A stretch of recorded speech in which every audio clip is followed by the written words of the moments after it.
Think buying a home ends with whenever you sign a contract? Think again. The title tells the bigger story.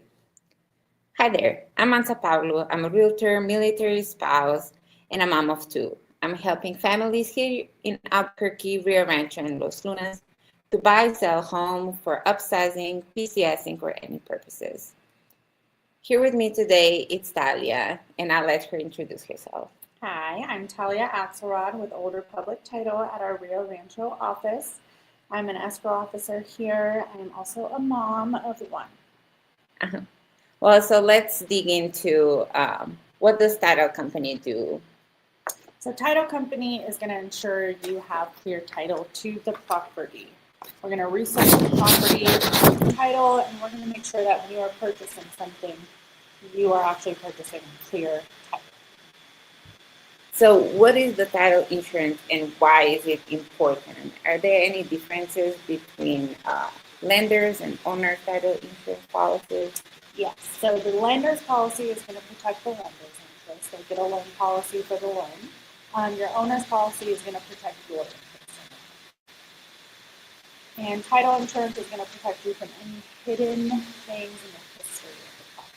So a lot of people have the misconception that from the time you purchase the home in the future is what it protects you against, but it's actually any defect from before. Do you have like an example? Sure.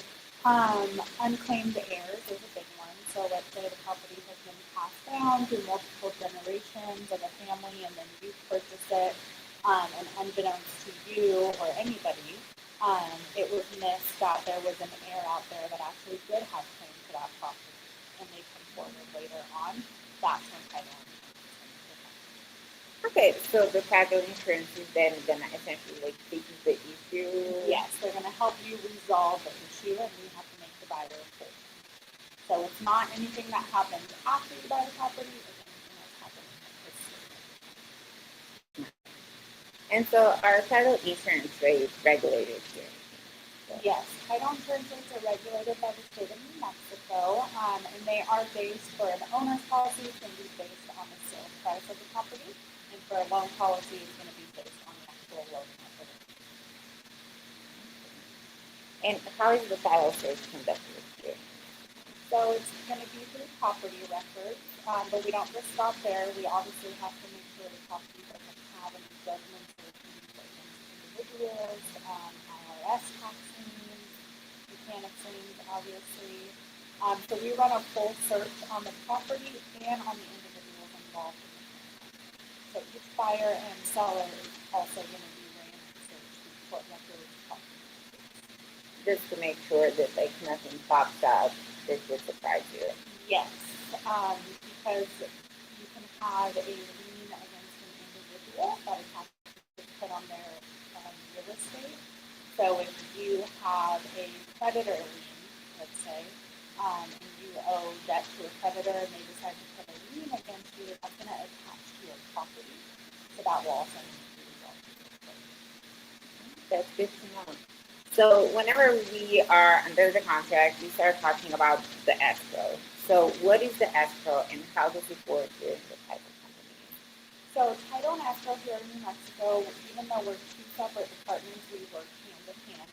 So the title portion of it is that search that we were just talking about. They are then going to compile a list of requirements of what needs to be done first before we can ensure that title is going to be clear, and that's where the escrow team comes in. So clearing those requirements is what we do. We also hold on to earnest money or funds, and we'll be the ones dispersing all the funds at the time. So whenever we come to the selling and the escrow is completed, what should buyers and sellers do to the closing? So you're going to need a valid ID, whether you are the buyer or the seller. Ideally have an expired ID.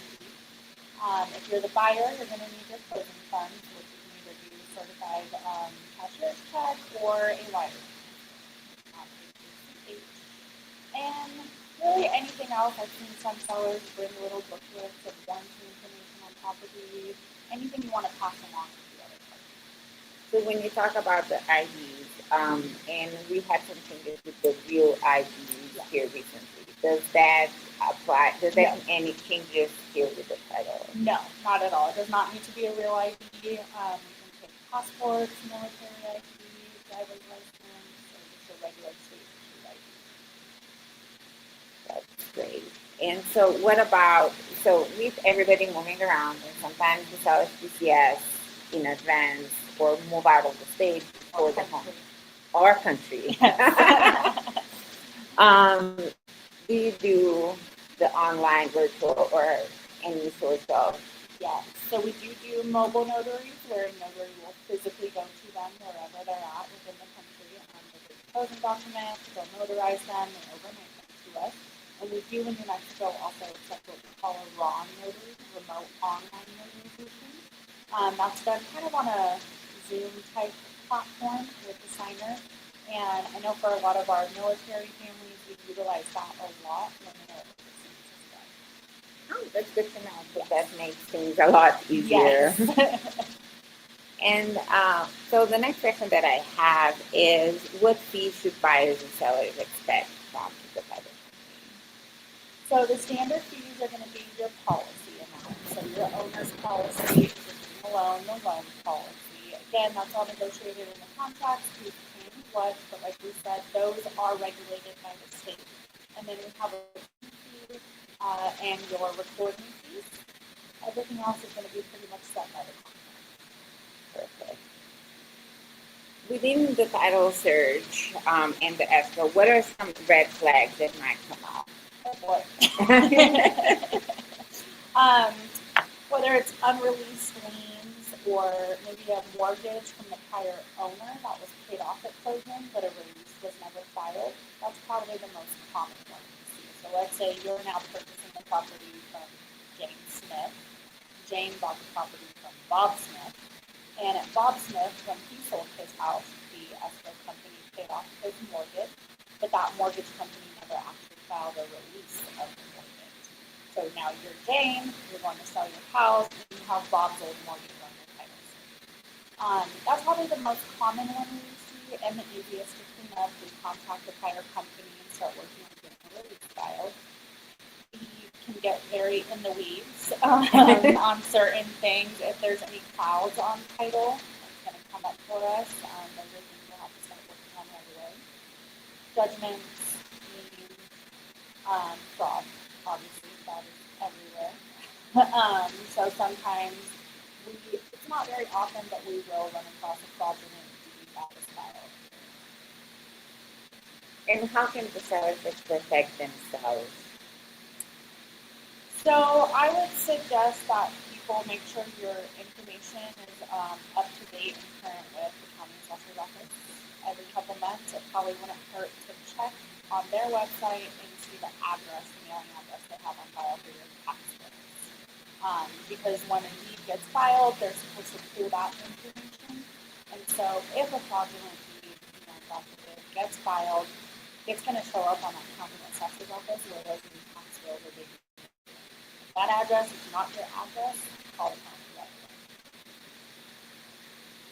away. And let's see. So what happens if there is a lien on the property during the sale process? So we would have to ensure that it is paid through closing. Or prior to, sometimes people want to go ahead and get it paid right away. As long as we do get the receipt and release it, then we're good to go. 9 times out of 10, we need to have that team settlement statement and have it paid at closing. And that's whether it's a buyer or a seller. So overall, so we covered all the questions that I had, but is there anything that you would want the sellers or the buyers to know? Like just whenever they're buying a home or trying to sell, for them to be prepared ahead of time? Yeah, I think communication is obviously going to be the most important thing to make sure that people are being upfront and communicating things, whether it's with the realtor or the title company. Marital statuses, community property state, and I think a lot of people don't know that. So marital status is going to be important, whether you're leaving the country or leaving the state. There's things we can do to kind of get ahead of that.